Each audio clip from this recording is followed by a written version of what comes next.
It's that time of the year when the storm team wants to make sure you're prepared for severe weather. This week, Storm Team 10's Anissa Claiborne will be providing important safety information for weather events we might see in the coming months.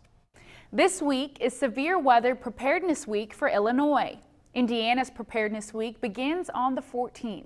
The theme is, although tornadoes are a big concern, thunderstorms, heavy wind, and flooding are just as important.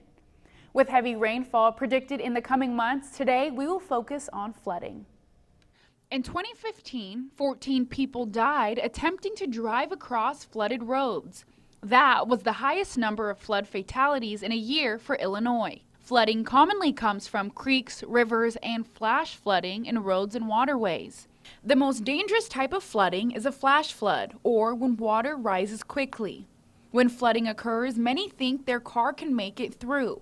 However, that is not always the case. Chris Miller is the acting meteorologist in charge of the National Weather Service in Lincoln, Illinois. He says in the last few years, they've seen an increase in flooding fatalities. A lot of these tend to occur later in the day and especially at night when it's really hard to judge the depth of the water on the roadway.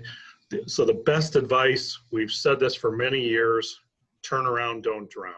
Miller says even if you have a bigger vehicle, that does not mean you are spared from flooding damage or worse. If you're in a pickup truck elevated off the ground or an SUV or something like that, those vehicles can still float and drift away in the water with as little as 2 feet of water. During a flood, you are encouraged to monitor the radio and television for the latest weather alerts.